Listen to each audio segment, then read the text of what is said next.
नमस्कार दोस्तों, मैं हूं आपका दोस्त सुरेश सम्यक सम्यक साइको वेलनेस सेंटर की ओर से आप सभी का स्वागत करता हूं। दोस्तों, आज हम एक और नए विषय के बारे में चर्चा करेंगे और ये विषय है संबंधों में गिरावट क्यों आती है। रिलेशनशिप में गिरावट क्यों आती है। ये टॉपिक थोड़ा पेचीदा है, समझने जैसा है, क्योंकि हम सब लोग एक संबंध से बंधे हुए हैं और जब ये संबंध की अहमियत खत्म हो जाती है ना, तब व्यक्ति खुद परेशान हो जाता है और दूसरों को भी परेशानी में डाल देता है। और आज का टॉपिक समझने के लिए हमें कुछ मनोवैज्ञानिक पहलुओं पे खास ध्यान देना पड़ेगा, क्योंकि ये समझ लेते हैं तो हमें जो संबंधों में आज इतनी गिरावट आ गई, आज इतनी रोज परेशानियां हो रही संबंधों को लेके, वो कम हो सकती है। समझना पड़ेगा है कि आखिर देखो, ह्यूमन बीइंग संबंधों से बना हुआ है। ये कल्चर, ये समाज, ये सोसाइटी संबंध के आधार पर ही जुड़ता है एक दूसरे से और एक दूसरे को समझने की कोशिश करता है।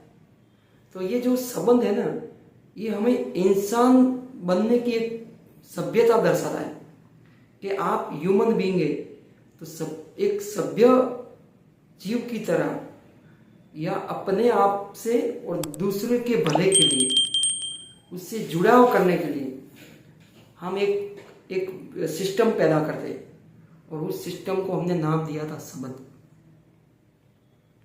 और उसी संबंध के जरिए हम एक दूसरे से जुड़ते हैं और उसी संबंध के जरिए हम एक दूसरे को समझने की कोशिश करते हैं और अपने जीवन की जो प्रॉब्लम है उसको एक दूसरे के साथ शेयर करते हैं। जिससे क्या होता है, व्यक्ति अपने भीतर की जो सारी बातें हैं, जो सारे भाव है, जो सारे विचार है, वो अंदर से एक दूसरे के सामने प्रेजेंट करने से मन हल्का हो जाता है। इसलिए हमें संबंध की व्यवस्था की। पर प्रश्नार्थ चिन्ह, आज के टाइम में या व्यक्ति के व्यवहार में संबंधों में आज बहुत ही गिरावट आ रही है। गिरावट आने के बहुत से साइकोलॉजिकल पहलू हैं। उसमें से सबसे बड़ा पहलू है लगाव। संबंधों में लगाव जब हद से ज्यादा हो जाता है, तब वो संबंधों की गिरावट, उसकी अहमियत, उसकी क्वालिटी, वो सब खत्म हो जाती है। फिर संबंध एक खोखलापन रह जाता है। फिर संबंधों को निभाने में दिक्कत आती है। क्यों होता है लगाव ज्यादा? इसमें एक और पॉइंट ऐड करना है। संबंध को जब हम लगाव के जरिए उस लगाव के सामने वाले व्यक्ति को हम अपना समझने लगते हैं कि ये मेरा है, ये पति मेरा है, ये पत्नी मेरी है। हम उस चीज को पाना चाहते हैं, वो या ऐसा इल्यूजन क्रिएट हो जाता है कि हमने ये पा लिया है, ये मेरा है, तो हम उस पर हक करने लगते हैं, हक करने लगते हैं। यहां से ही सबसे बड़ी भूल हो जाती है ह्यूमन बीइंग में। संबंधों में सबसे बड़ी भूल ये हो जाती है कि हम दूसरी चीज को अपना समझ लेते, अपनी संपत्ति समझ लेते। ह्यूमन बीइंग को संपत्ति समझती है, तब तो संबंधों में गिरावट आएगी ही आएगी। हमने पत्नी को अपनी संपत्ति समझ लिया है, हमने पति को अपना हक जप लिया है। सर, थोड़ा ध्यान से देखिए, या मैम प्लीज थोड़ा निरीक्षण करके देखिए, क्या जो दूसरा व्यक्ति वो आपका हक है? माना कि आपको समाज, सोसाइटी ने इतना कहा कि भाई ये आपके हैं, पर इसका मतलब ये नहीं कि आप उसका शोषण करो, आप उसकी सारी इच्छाओं की कदर ना करो, आप उसके मान सम्मान की ठेस पहुंचाओ, आप उसके भाव की कदर नहीं करो या उसकी परिस्थितियों को ना समझो। ये तो एकदम विपरीत हुआ ना। हमारे संबंधों में सबसे बड़ी गिरावट आने की एक वजह यह है कि हम दूसरे का हक भी हम अपने आप में लेना चाहते हैं कि ये मेरी बीवी है, ये मेरे बच्चे हैं, ये मेरा पति है।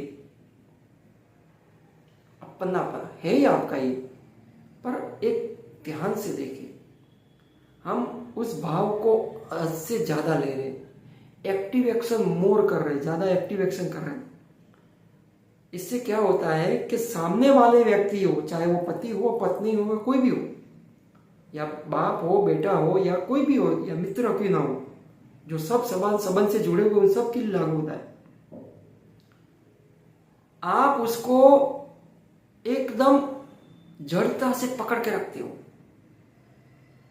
और अपने ईगो वश उसको कहते हो कि तू मेरा है, तो यानी कि मेरे इशारों पे नाच, मैं जैसा कहूं ऐसा कर, या मेरी परिस्थिति समझना चाहिए परिस्थिति को, पर हक नहीं। हम ये भूल जाते हैं। कोई भी चीज के साथ समय मिला है रहने के लिए, उसे कोसने के लिए या उसको दबाने के लिए नहीं मिला है। आज एक साइकोलॉजिकली ज्यादा देखने को मिल रहा है। हर व्यक्ति एक दूसरे को कोसने लग गया है, या उस पर ब्लेम कर रहा है, या उससे डिमांड कर रहा है, या जजमेंट दे रहा है, या कुछ शंकाएं पैदा कर रहा है। सर, अगर आपको संबंध में सबसे बड़ी चीज अगर वो है ना, वो है विश्वास। संबंध को जोड़े रखने की ब्रिज कौन सी है? विश्वास। और इसी विश्वास के बेस पे हम शुरुआत में जुड़े थे, पर धीरे धीरे वो विश्वास खत्म हो जाता है, ब्रिज टूट जाता है, फिर एक दूसरे के बीच में तू मैं चालू हो जाती है।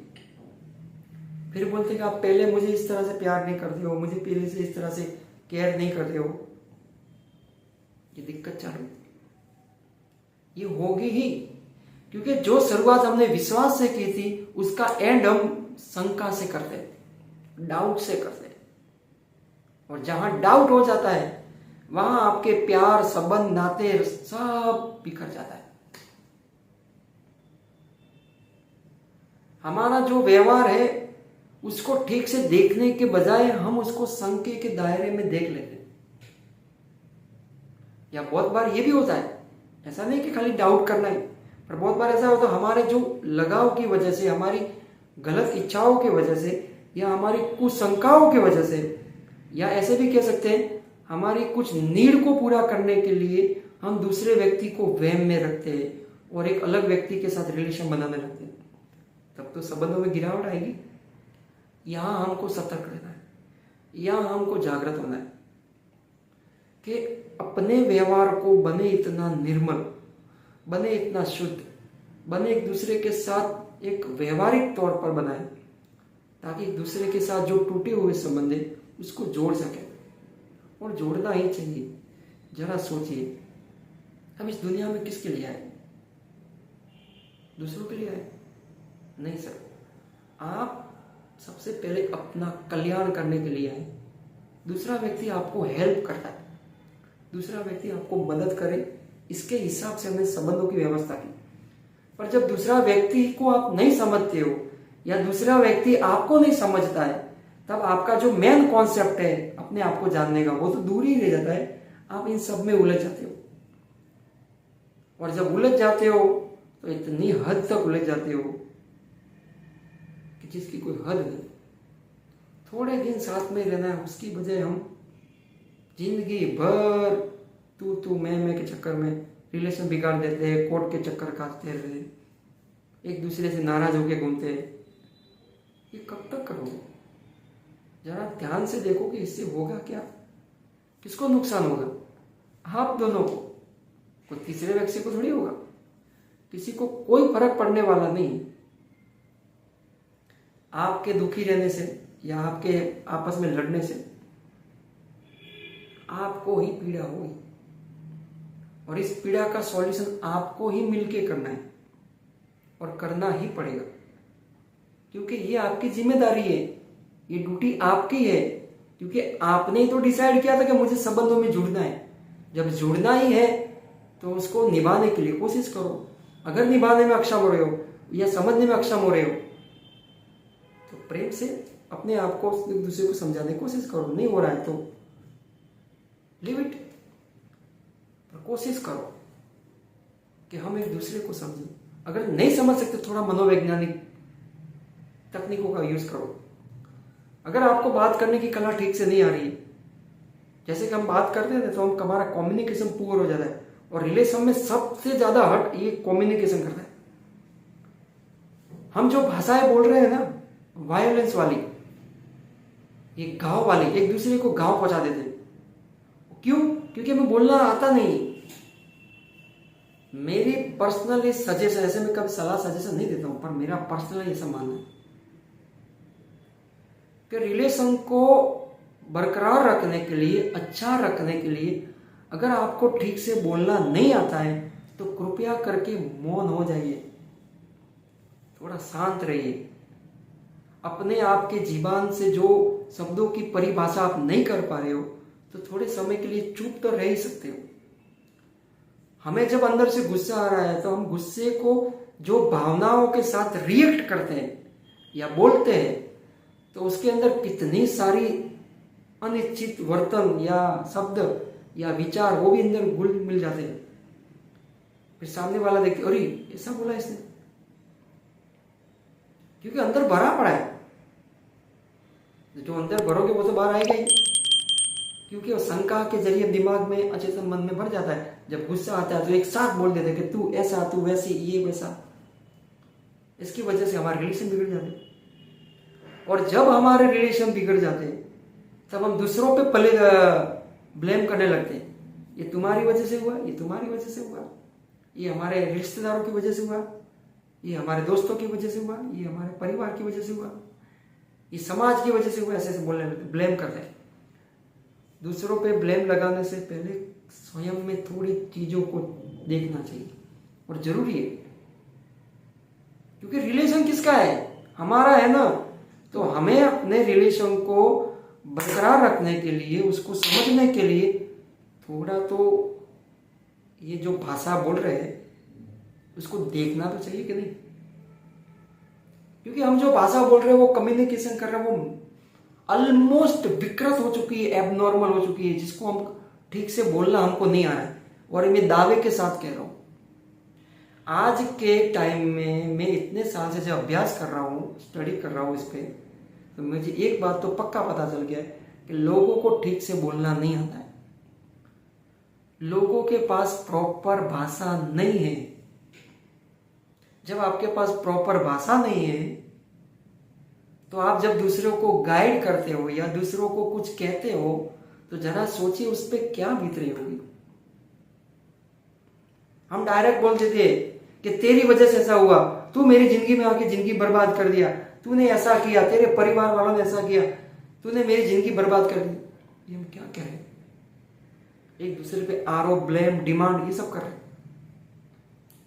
और मैं बहुत बार कह चुका हूं, हम जो भाषा बोल रहे हैं उस भाषा के अंदर 6 शत्रु होते ही हैं। हम जाने अनजाने में उस चीज का उपयोग कर ही लेते हैं, क्योंकि हमें प्रॉपर नॉलेज नहीं है इसका।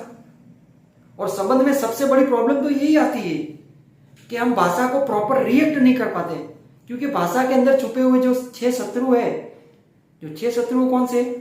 Demand, blame, judgment, compare, label और डायग्नोसिस।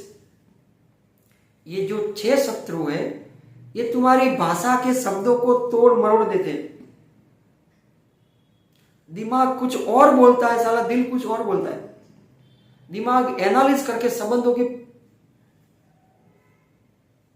गिरावट को और ज्यादा गिरा देता है, और दिल बोलता है कि यार क्या करना, क्योंकि दिल तो संबंधों से, संबंध दिल से निभाए जाते हैं, पर हमने दिमाग का ज्यादा यूज कर लिया। और दिमाग का तो काम है एनालिसिस करना, संबंधों में एनालिसिस नहीं चलता है दोस्त।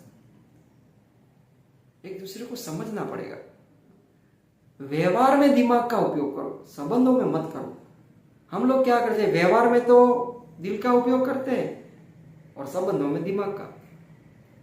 एनालिसिस में सबसे ज्यादा संबंधों में करते हैं और व्यवहार में दिल से रिश्ते निभाने चलो। अरे भाई, जहां पे जिस चीज का यूज करना है वही करो। तो आपका संबंध में आज इतनी दिक्कतें नहीं आई थी, पर आ रही है। क्यों आ रही है? क्योंकि हमें प्रॉपर नॉलेज नहीं है।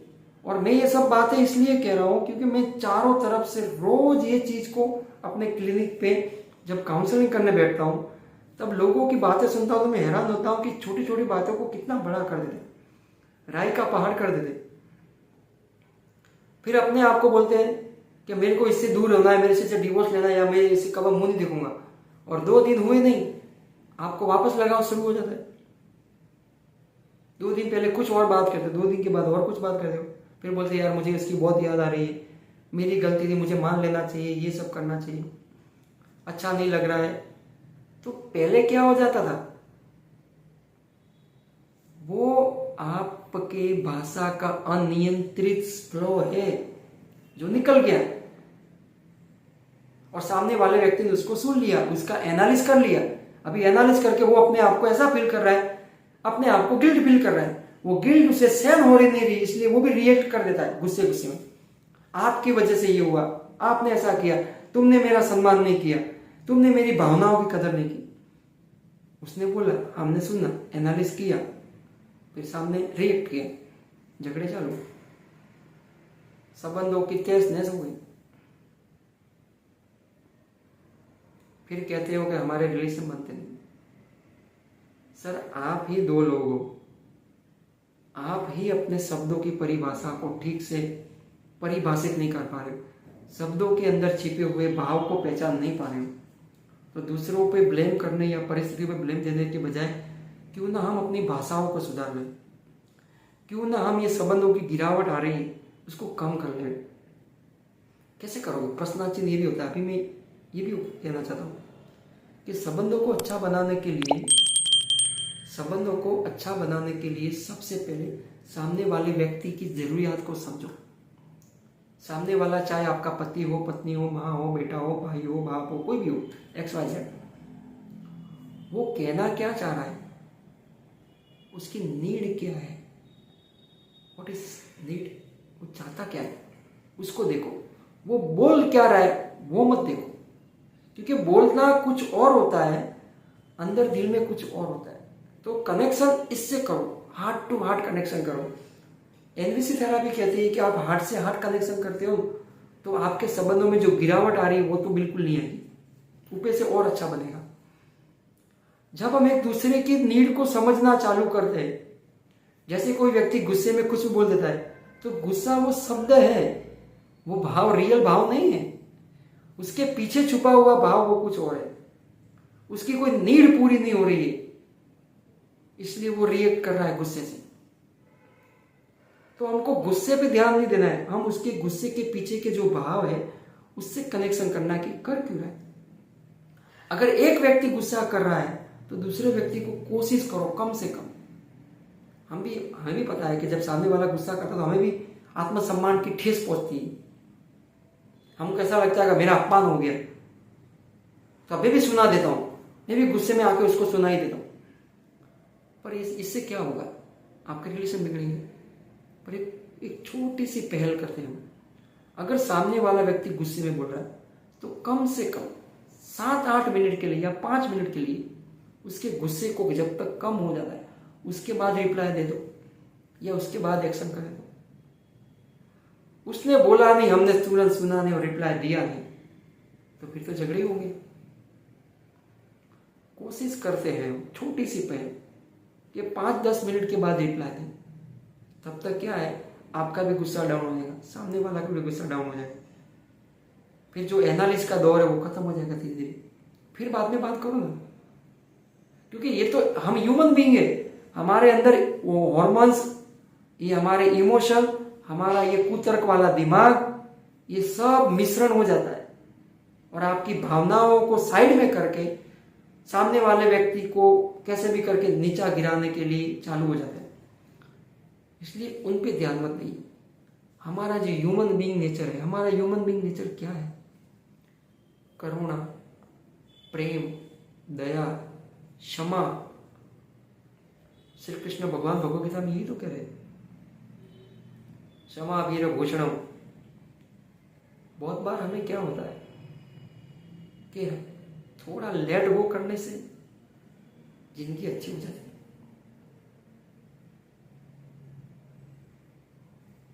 इससे फायदा होगा। इससे क्या होगा कि हमारे जो रिलेशन बिगड़ रहे हैं उसमें थोड़ा गैप मिलेगा। और अगर हमें ये भी नहीं आता है तो थोड़े टाइम के लिए गैप ले लो, एक दूसरे से थोड़ा कम कर लो। अगर हम बोलने की संबंध नहीं आता, थोड़े समय के लिए, यानी कि 1-2 दिन के लिए या ज़्यादा 4-5 घंटों के लिए थोड़ा मौन हो जाए और कहे कि अभी मेरा गुस्से का प्रवाह चल रहा है, कृपया करके मैं बाद में बात करूंगा, तो उससे एक फायदा तो पड़ेगा। और एक बात, आपके साथ कोई भी व्यक्ति जुड़ा हुआ हो, कृपया उनका सम्मान करें। हर व्यक्ति को सम्मान चाहिए, चाहे वो छोटा बच्चा ही क्यों ना हो, या अपनी पत्नी क्यों ना हो, या अपना पति क्यों ना हो, सबका सम्मान करना हमारा हक है। ये हक है आपका। वो हक नहीं कि छीन ले कि मेरा हक है तो मैं इसको मेरे मन जैसे मन चाहूं सा करूं। आपकी ड्यूटी है सर दूसरों का सम्मान करना। जब आप दूसरों का सम्मान करोगे तो लोग भी आपका सम्मान करेंगे।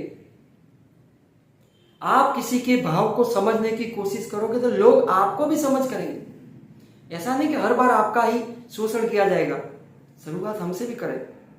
क्योंकि ये दुनिया, ये नेचर, ये जो कल्चर चल रहा है अभी, हम भी जानते हैं कि आज के टाइम में ये एक दूसरे का सम्मान बहुत कम कर दे।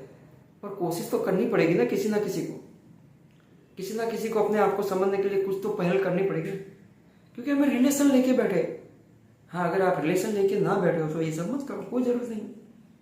पर रिलेशन लेके बैठे हो, जवाबदारी लेके बैठे हो, आपको पता है कि रहना तो आपको समाज में ही, रहना तो घर कुटुंब में ही, रहना तो इसी व्यक्ति के साथ, तो फिर काहे को झगड़ा कर रहे हो भाई? काहे एक दूसरे की भावनाओं को नहीं समझ रहे हो? क्यों एक दूसरे की भावनाओं को ठेस पहुंचाने का ठेका लेके बैठे हो? क्यों एक दूसरे को डाउट करके अपने आप की मानसिक स्थिति को बिगाड़ रहे हो?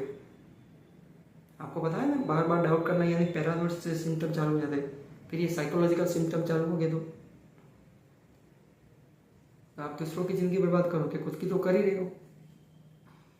तो दोस्तों मैं ये कहना चाह रहा हूँ अंत में, एक दूसरे की भावनाओं का सम्मान करो। कोई भी व्यक्ति क्यों ना हो, उसको भी भाव तो होता ही है। अगर एक दूसरे की भावनाओं को समझने की कोशिश करेंगे, या उसको स्पेस देंगे, या उसको गैप देंगे, या उससे बने इतना हम कम से कम कोशिश करें कि उसके शब्दों को कम सुने, उसकी भावनाओं को ज़्यादा समझें। हम भावनाओं को कम समझते और शब्दों को ज़्यादा सुन लेते। क्या तूने मेरे को ऐसा कहा, तूने मेरे को ऐसा कहा, बाजू वाला ने ये कहा, तो फिर तो दिक्कत होगी ही होगी। सर नई पहल करो। हमारे संबंध है, हमारी प्रॉब्लम है, इसको सॉल्व भी हम ही करेंगे, साथ में बैठ के करेंगे, कोई दूसरा नहीं आएगा। दूसरे को इन्वॉल्व मत कीजिए। अपनी प्रॉब्लम को खुद सॉल्व करने के लिए एक पहल करो, एक दूसरे को टाइम दो, एक दूसरे को स्पेस दो, एक दूसरे का सम्मान करो, एक दूसरे की भावनाओं को समझने की कोशिश करो। अहंकार, एनालिसिस, लगाव, अपेक्षा, इन सब को कचरे के डब्बे में फेंक दो। ये सब दुश्मन है संबंध के। ये जब तक रहेंगे संबंध नहीं जुड़ेगा। पर प्रेम, करुणा, दया, अंडरस्टैंडिंग, इससे संबंध बनते हैं। और ये आपकी लाइफ के लिए सबसे इंपॉर्टेंट चीज है, हमारा प्रेम, हमारा संबंध। अगर एक बार संबंधों को ठीक से समझ लिया तो प्रेम तो प्रकट हो ही जाएगा। हम शुरुआत प्रेम से करते और एंडिंग नफरत से करते नहीं। प्रेम अगर है तो एंडिंग कभी होगी ही नहीं, मजा ही मजा है। संबंध का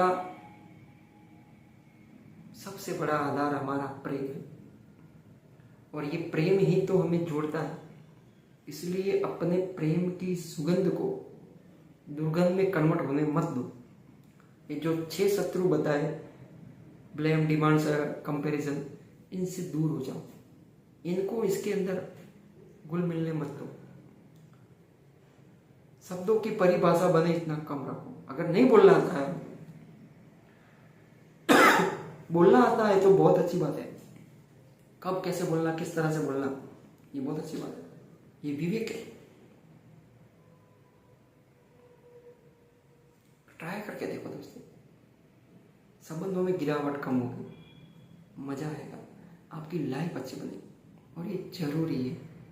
मैं तो प्रेम से कहता हूँ, ट्राई करके देखो, संबंधों में जरूरी है। धन्यवाद।